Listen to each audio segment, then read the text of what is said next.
Hello, everyone. Welcome to another edition of the Aquarium Online Academy. My name is Amanda, and I'm coming to you live from the Aquarium of the Pacific in Long Beach, California. Right now, I'm standing in front of our Blue Cavern exhibit, but the animal that we're going to be talking about today is not an animal that we have here at the aquarium. We simply do not have the space for an animal of its size. However, we do have the opportunity to take our guests to see these animals out on whale watching boats. So I hope you're interested in learning more about whales today because that is our topic for our discovery time. Now, if there are questions that you have and you'd like to participate along with us as we explore the world of these creatures, we invite you to contact us at the text number that you see below. So of course, make sure you have your parents' permission, children, because parent or text messaging rates will apply. But this number right here at 562-286-1838 is the number you want to text if you have any questions that we can answer live during this program. Now, if you're watching this at a later time, after the program has aired, you are welcome to email us your questions at live, L-I-V-E, at LB for Long Beach, AOP, aquariumofpacific.org. So live at LB.AOP.org. All right, so let's dive into the world of whales. I would love to know the things that you already know about whales and the things that you would like to share so I can get an idea of where we might want to go with this class because there are so many things that we can learn. And I'd love to hear what you would like to learn more about too. So let's talk about a whale. What is it? What kind of animal is a whale? Well, let's start with the basics. First of all, we know it's a mammal. So that means it has the basic mammal characteristics. It can breathe air. It has hair. It gives birth to live young. It nurses its young. And it's warm-blooded, so it has a constant body temperature. Now, you might be thinking about the fact that, wait a minute, you said it has hair. Have you ever seen a hairy whale or dolphin? I've never seen a dolphin wearing braids, but believe it or not, yes, whales do have hair. Now, we might be able to look for that or evidence of that a little bit later on in the class, but they do have all those 5 basic mammal characteristics. So being a mammal that lives in the ocean, it is considered a marine mammal. But then within that category of being a whale, it's a group that we actually refer to as cetaceans. So cetaceans are a group of animals that includes whales, dolphins, and porpoises. So all 3 of those are whales. Now, are cetaceans. Now, when you talk about this group of cetaceans, they're also further divided into 2 categories. Now, the one that you're seeing right here, this is a picture of the tail of a blue whale.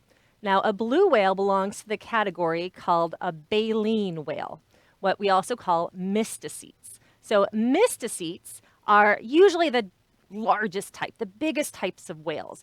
And I think I'll have my friend Stacy, who's here in the studio, help me out by showing another type of baleen whale. Maybe we can take a closer look at a big picture of a baleen whale. So, do you recognize what this whale is?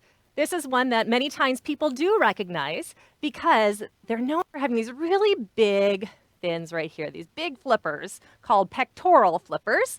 And they also have these kind of little bumps up here. Long body, they have the dorsal fin right there, and these can often be seen breaching out of the water, so launching their entire body up out of the water and making big, enormous splashes. Now, this is actually a type of whale that we can see right here in Long Beach at certain times of the year, and they are fantastic. Have you figured out what whale this is? It is called a humpback whale. So the humpback whale it's a baleen whale because if you were to look inside of its mouth right here, you would see these plates of baleen that hang down from their mouths. So these baleen plates, there can be hundreds of these plates hanging inside from the upper jaw. They don't have any on the lower jaw. Do you notice that there's no space down here? And you don't see any regular teeth inside their mouth either. So instead of having teeth, baleen whales, like a humpback whale, have these baleen plates. Now, it might be kind of hard to figure out exactly what it is that you're looking at here. So I actually have with me an example of what some real humpback whale baleen looks like. So this is about how big it is. And what you're looking at are 2 different sides. This would be that sort of frilly part that would be on the inside, up against the whale's tongue. This part is what you're seeing actually right here in this picture. So these little lines that you see that are kind of going up and down are the outside plates of the baleen. So in this, I'm holding probably about 10, 15 plates of baleen that are all stuck together, hanging down from the roof of the whale's mouth. Now, why do they have baleen? What do you think they use this for? Because why not just have teeth? Well, that actually leads to the other category of whales. Remember I said there's two different kinds of whales. The baleen whales, or the mysticetes, because it basically is like having a big mustache in their mouth. So think mysticetes, a mustache. And then there's also the Odontocetes. Now, have you ever heard of, let's see, odontocete? That actually reminds me of an orthodontist. Dont having to do with teeth. And so those are the whales that have teeth. You can probably think of some whales with teeth, and here's a nice example of one right here, the orca. So they have very different things inside of their teeth or inside of their mouth. Why is that? Why would some whales have teeth, the odontocetes, and some whales have baleen, like the mysticetes? Well, let's look for any other clues as we look at their body. So as you look at the orca, of course its mouth is closed, so you can't see their teeth inside. But notice how streamlined it is. Also notice they have the pectoral fins. They have kind of some big pectoral flippers here. But then their dorsal fin on their back is a lot larger than the one that we were looking at on the humpback whale.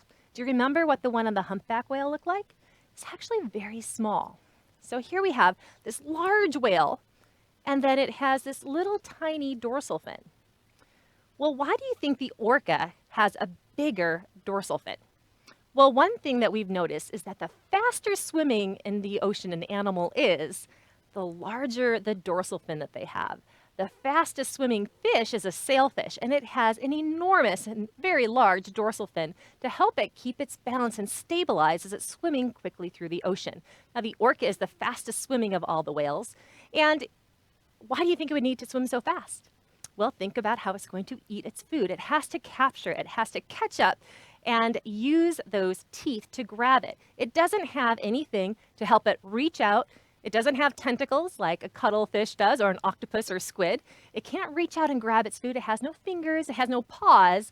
It has only its mouth to use. And so they have to find their prey using echolocation, which is probably something you've heard of before, which is when they send out little clicks and whistles out through their head, and then it bounces off objects and comes back, kind of like what bats also do, or like sonar, when we use sound to get an idea of what's in the water or what's around us. So we can't do it ourselves, but people have learned to use machines that can do that. So the orca finds its food with echolocation. It can then chase it down with its fast body, and that tall dorsal fin helping it keep its balance, and then it can grab it with its teeth. So it's going to eat larger animals. It could eat large fish, and some orca populations might even prey on dolphins or porpoises or seals and sea lions and things like that. But there are actually different groups of orcas. They're not all the same. They all have a general similar look to them, the black body with the white eye patch and the white underside on the underbelly. But we might even be able to show you some footage. Would you like to see some footage of some orcas that are swimming underwater? So NOAA and Project Orca put together a really great video that would allow us to take a closer look at these animals out in their natural habitat. Now keep in mind, when an animal, a group of whales, is what we call a pod. So we're going to look at a pod of orcas as they're swimming through the water. So imagine that you're going out on a whale watch trip, and this is what you get to see. So I'm going to move off to the side so you can finish getting a good view of that one, and take a look at these. What do you notice about their bodies? Wow, you ready to go underwater? So this is what it looks like under the water. Notice there's a lot under there. That's a pretty big pod. But also look at the eye patches. This is something I was noticing as I saw this video right before this program. And their eye patches are actually pretty small compared to even the picture we were looking at earlier. So this is one of the ways that scientists have decided that there's these different subgroups of orcas. And they don't all behave the same. They don't all eat the same types of food, and they don't live in the same areas. So I think these are a different subspecies than what we normally see. So this might be even a sub-Arctic species, I'm not sure. or subantarctic. I don't remember what the different subgroups are, but it's kind of neat. Do you see the difference? How this one has a little bit bigger of an eye patch than the ones that we were looking at? Well, what else did you notice about their body? Did you happen to notice at the beginning that it had that beautiful hole on top of its head when it was coming up to breathe? We said that they are mammals that breathe air, and so they breathe with their blowhole. But that's also a difference between the Odontocetes, the whales with teeth, and the Mysticetes, the whales with a baleen. Because the Odontocetes, the toothed whales, have a single blowhole on top of their head, just like this other common odontocete, the Bottlenose Dolphin. The Bottlenose Dolphin has one tiny hole that they can open and close to help them hold their breath as they go swimming under the water. So this is one of the most popular types of cetaceans. You've probably seen pictures of these before, called a bottlenose dolphin because of that long sort of snout that it has right there. And they always seem to look like they're smiling, don't they? They always seem to look like they're in a good mood. But look at the tall dorsal fin on this one too. So this one has a tall dorsal fin. It's a pretty fast swimmer as well. All right. So we know that Odontocetes have a single blowhole. So what about the Mysticetes? What about the whales that don't have teeth? So here's an example of a different type of baleen whale. This is called a gray whale. And the gray whale, do you see where its blowhole is? Right there. Do you notice how many there are? There's actually two. So 1, 2. 2 blowholes for all baleen whales. So even if you were out on a whale watching boat and you're not sure what it is, what kind of whale it is that you're looking at, maybe you saw some tail flukes and you saw a blow, and then you get close enough and you see that, whoa, that whale, it looks like it has 2 blowholes. Well, you'll know that it's a type of baleen whale. Or if maybe you say, oh, well, it only had 1 blowhole, then you know it's a type of a toothed whale. Could be a dolphin, a porpoise, or an animal like an orca, or even the largest of all of the toothed whales. Does anyone know what it is? It's the sperm whale. So the sperm whale is the largest of all the toothed whales, and they are the ones known for diving pretty deep in search of giant squid. Now, the toothed whales are the only ones that can use echolocation to find their prey. So again, they're sending out these clicks and whistles out through their little heads. The front of their head has a special little organ in it. It's called a melon, a little fatty substance. And then once it hits an object, it comes back, and then it gets received through the lower jaw of the whale. And so here's the back. Oh, there's the blow of a sperm whale. It's got this really, really long back and this little tiny little triangular sort of dorsal bump. You can call that a dorsal fin, I guess. A little triangle one. But a very, very long, skinny body. They have a very unusual shape to them compared to the ones that we were looking at earlier. And they can go on really deep dives where there's not a whole lot of light. So they do rely on that echolocation to help them find their food. The really cool thing about sperm whales, there's actually quite a few things that are cool about them. But one of the interesting facts is if you were ever to see one blow, which is what we call it when they breathe, it doesn't go, their blowhole is not in the middle of their head. It's actually located to the left. And when they blow, instead of going straight up, it actually goes off to an angle to the left side of them. See if we can notice it. Did you see that? How it's kind of going forward and off to the left a little bit? It's pretty neat. So they can close that blowhole. But again, what is it that we're seeing when a whale comes up to breathe? Well, it might look like they're squirting water out of their bodies, but as we know, whales being mammals breathe air. They don't breathe water. So what is happening here? Well, keep in mind, when these whales go underwater, do you see how there's this little sort of dip right here? Right behind the blowholes, there's like this, what we call a splash guard in front of them. Well, it allows water to kind of collect into this area. Now, when they come out to breathe, remember, they've been holding their breath for a long time, and before they can take another breath, they need to let all of that air out. And so they do it very forcefully so that they can do it very, very quickly. So they come up to the top, they let out all that air. Now, if there's water sitting on top of the blowhole, where's that water going to go? That's right, it's going to go right up into the air. And so what you're looking at here is some of that water being forced up into the air, making it look like water is coming from inside the whale, when really it's on the outside of the whale. But this is great for us when we're whale watching, because it's one of the best ways we can use to find whales, because it'll look like there's this steam coming up from, or some smoke coming up from the surface of the water, when it's really just the blow of a whale. So this one right here is a different type of whale. This is a blue whale. Now it might look a little bit gray in color here, but they have these really cool markings, these little mottled spots, and that's really important for them and for us when we're trying to identify the whales. In fact, every time we go out on a whale watch trip, we have people who are taking pictures of every single whale that we see. Now, why would we do that? Not just so that we can have great pictures of all the whales we see on our trips, because we would all love that, especially here in the office at the aquarium. But there's another reason we're doing it, and it is for science. We are learning more about these whales as they're traveling along our coast, and we want to know, who are these whales? And the way we can figure out who they are is we have discovered that you can identify a whale by its markings. So these blue whales have all these special spots on their bodies that always look the same. And so you can compare them from year to year. So from day to day, you can identify one individual whale and say, hey, that's the same exact whale that we saw yesterday, because they're looking for these special markings. So here are two pictures that were taken in 2011 and 2012, so a year later. And notice there were some markings on these whales. What we do is we look for special spots and look for special patterns. And this one, to me, looks like the number 93. It looks like it has a 93 patch on it.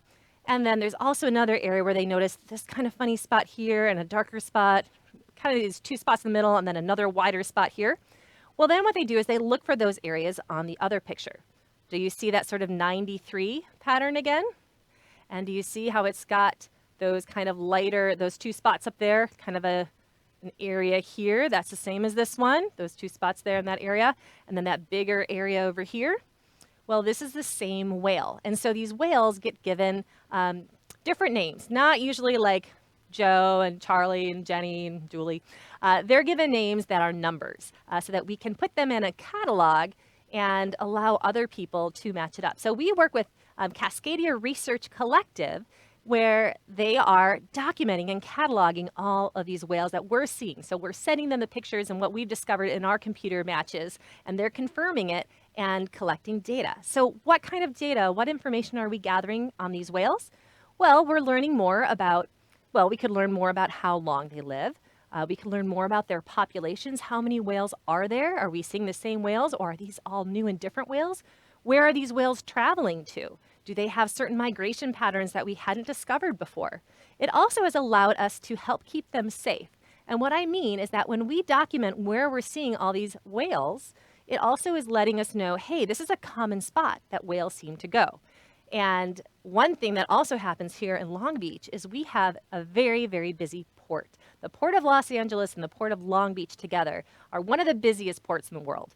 And there are whales that we discovered in very close areas to where the shipping lanes were.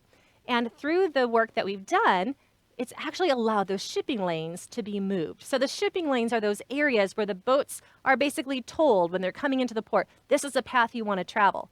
But if there are a lot of whales in that area, and you're talking about a big, heavy boat that's plowing on through, well, that could be a bad thing for the whale. It could result in what's called a whale strike, when the boat strikes a whale. And so to keep these whales safe, we've actually said, look, since they all seem to be here, what if we change the shipping lanes a little bit? And so that was something that was able to be done to help save these whales. So it's kind of neat. This important information is really helping these animals in conservation. Now, I wanted to answer a question that came in. Riley wants to know, how long can whales live? Now, that's a really good question. And up until somewhat recently, the last maybe about 5 years ago or so, we would say, oh, well, maybe 70 to 90 years. They would believe that blue whales could probably live maybe as long as 90 years. It seemed a little rough, but then they discovered that a bowhead whale, which is one of the coolest whales because it has the longest baleen of any of the whale species of the baleen whales, they actually can grow to be about 200 years old. They actually found harpoons still stuck in the blubber of these bowhead whales that dated way back to the whaling times. So it's been really interesting to discover that some whales have been known to live up to 200 years. Now, since we mentioned the Bowhead whale, I don't believe we have a picture of one, but let me show you what their baleen looks like. Remember I said they had the longest baleen of any of the mysticetes? Well, here's an example of some baleen from a Bowhead whale. It can actually, it's so big it can't even fit on my screen, not even this way. The edges don't even fit. But it can grow to be about 14 feet long. 14 feet. That's really big. So this isn't even 14 feet, but they can get even bigger than this. And they use it in the same way that the humpback whales use it, except some slight differences. Let's go back to the mysticetes, the humpback whale that we were looking at earlier, and look at its baleen inside of its mouth. Now, its baleen is a lot smaller than the one we were looking at. And also the blue whale, even though the blue whale is the largest whale that can get up to 100, maybe even 110 feet long, their baleen is not nearly as long as the bowhead whale. Why is that? Well, if we look at the baleen inside the mouth of the whale and we look at the lower jaw, do you see these lines that are right here? Well, these lines are what they use to expand and pleat and open up so that the whale can hold a lot of water with a lot of food, like krill or small fish, inside of its mouth at one time. So I think we even have a picture right here of this throat, this underside of this baleen whale. And these are what we call the ventral grooves or the ventral pleats, kind of like the throat pleats. It's like a big accordion. If you were to open and close an accordion that can fold, well, these whales can unfold that and open it up really big. And so see how flexible it is? It's kind of swirly looking right there. Well, as that expands and gets really big, it can hold a lot of food inside of its mouth. Then what it does is it closes its mouth and it forces all the water back out through its mouth, through these plates of baleen, kind of like if you wanted to squeeze water out between your teeth. That's what these whales do. And then all of the food, all the krill, as the water is being forced out between these plates of baleen, the water comes out this way, but all the krill and the food gets stuck on these little bristles. That's how we know this is the inside part. This is why baleen works, is because on these inside edges, all these hairs create a filter, like a little net that overlap and trap any of the food that they're trying to eat. So as that water comes out, the krill gets stuck here, and then the whales take their big old giant tongue and wipe off all that food from the inside of their baleen and then swallow it. So they're not swallowing a big tummy full of water. They're pushing the water back out through their plates of baleen, and then they're getting all the food that gets stuck here. Does that make sense? So here's a great picture of a whale that's feeding. Look at it open its mouth. Wow! Isn't that incredible how big that can balloon to be? Did you see all those fish? It's a pretty effective way of getting food, isn't it? It can take in a whole lot of fish at one time and get a nice meal out of it. So here, let's watch it again.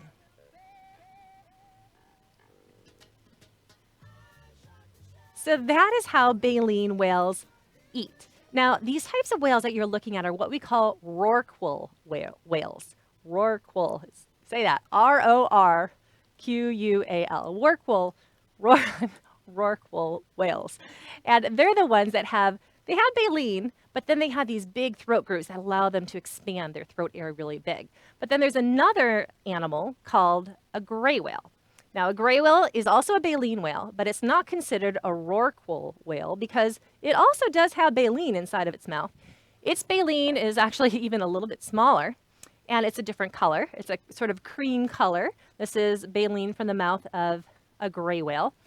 But on the underside of their body, they don't have the same throat grooves or the pleats. Instead, they have throat grooves, about 5 to 7 of them, and they're much more streamlined.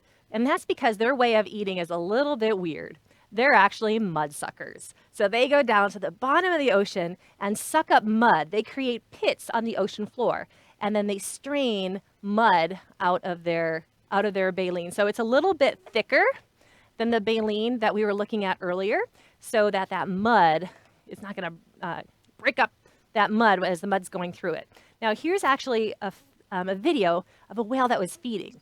I want you to notice that brown stuff coming out. Well, that was all the mud that it had kept inside of its mouth and was filtering out to help it eat. So it went down to the bottom, got up a big scoop of mud in its mouth, and then it filtered out all the mud so that it could get the little tiny amphipod crustaceans that are living in the floor of the ocean. That's what gray whales feed on. So gray whales don't feed on the same fish that you see swimming through the water column that the humpback whales and the blue whales are eating. Instead, you can see that really pretty cream-colored baleen, a little bit smaller, inside their mouth. And again, their underside is much more streamlined. Their whole entire body has a more streamlined sort of shape to it. There's even some seaweed right there that you can see. So just got caught in his mouth. So no, they don't actually eat kelp or anything, but they have been known to play around in the kelp. Sometimes you'll see them frolicking in the kelp on whale watch trips, but they don't actually eat kelp, but there is some that probably got stuck in its mouth. I'm sure it's a little bit hard when you're trying to strain and filter feed and you don't have fingers to pull things out between your teeth, I'm sure, or between your baleen. Just think about all the times you've been eating and something gets stuck in your mouth. Oh, you can't take it out. That's annoying. But again, you can see those two blowholes, baleen whale, but there's also some other interesting things about this whale. Notice how it has all these bumps all over its body? Well, those are not part of the whale itself. Those are other organisms that are living on it. So what you're seeing here are barnacles and whale lice. So the barnacles are the sort of cream colored part right here. They're like little round volcano-shaped shells that go up like this. And inside there's an animal, another crustacean, basically, or I'm sorry, an arthropod, that will stick up his little jointed legs, like little hairs, and help them grab plankton from the water, and then they bring them inside. Now, there are 3 different species of barnacles that have been found on gray whales. 2 of them are specific only to gray whales, so they're only found on gray whales.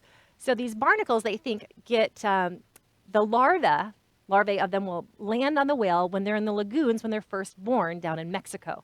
So the gray whales go down to the warm waters of Mexico. They travel and migrate down along our coast here in California. They have their babies down there. And when they're young, they get these little larvae from the barnacles that attach themselves there, and then they grow on the whale and they stay with the whale. Now, also in between, there are these little whale lice that are surviving. You see these little orange pieces right there? Well, those are little lice on their body, and they actually will help clean up the area, the skin around where the barnacles are. Now, it is believed that gray whales will sometimes rub off some of these barnacles, and then they have little circle scars. You might notice little circle scars on their bodies too from where those barnacles came off.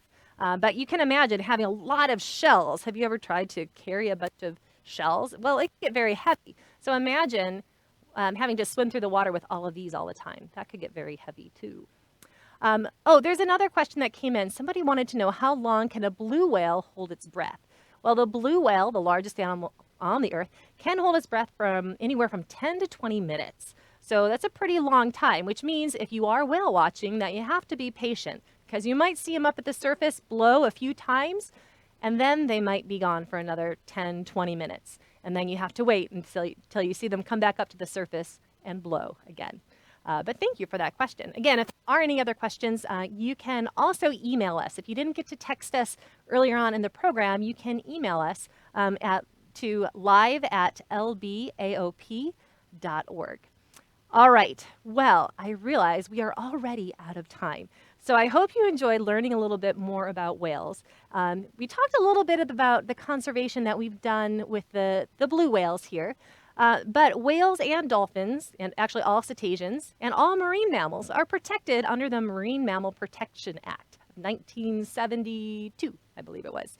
And also these animals, keep in mind, as much as you might like to go whale watching and see them up close, there are restrictions. You absolutely cannot swim up to a whale or a dolphin if you see them in a way that would change their behavior because they are protected. You can't own baleen or any parts of a whale or even a seal or sea lion. Those are all things that are protected. And we need to make sure that we are keeping aware of that. Even if you see one, maybe even a sea lion or something out on the beach, or you want to go swimming with the dolphins when you see them. If you're out on the water and a dolphin approaches you, that's all right. But because of the Protection Act and also the Endangered Species Act that says that you can't go out and collect these animals or take anything from them. We need to make sure that we are keeping them in their home nice and safe. So it's fun to go see them, but we have to do it safely. Well, one last thing I want to mention before we leave is that there is another whale species. I should say it's not really a whale. We think about whales being big. It's a type of an odontocete, type of a toothed whale. But remember, cetaceans can refer to whales, dolphins, and porpoises. Well, a porpoise in Mexico called the vaquita is actually the world's most endangered marine mammal. And this is what they look like. Now, you may not have heard of them before. Not a whole lot of people have, but we're trying to get more word out because the sad news is their numbers have gone down very dramatically. And when we first discovered them, I don't think it was until the 1980s that they even knew that these animals existed, because they're only found in one very small part of the world, right where the Colorado River empties into the Gulf of California, which is in a little area by the Baja Peninsula of Mexico and between the main part of Mexico. There's the Sea of Cortez in there. And at the very, very top is where the vaquita live. It's the only place in the world they're found. And unfortunately now there are less than 10 of them. So those are the latest estimates we have, is that there are less than 10 of these animals around. And one thing that you can do that helps not only the vaquita, but all the other animals in the ocean is to just be aware of the type of seafood you're buying. If you're ever eating seafood or you're buying seafood, make sure that the food that you're eating is sustainable seafood. And caught sustainably, that means it's caught in a way that is not putting other populations of animals at risk, and making sure that there will still be more of all the species in the ocean for the future. Well, thanks again for joining us today, and I hope you have a wonderful day. Bye, everyone.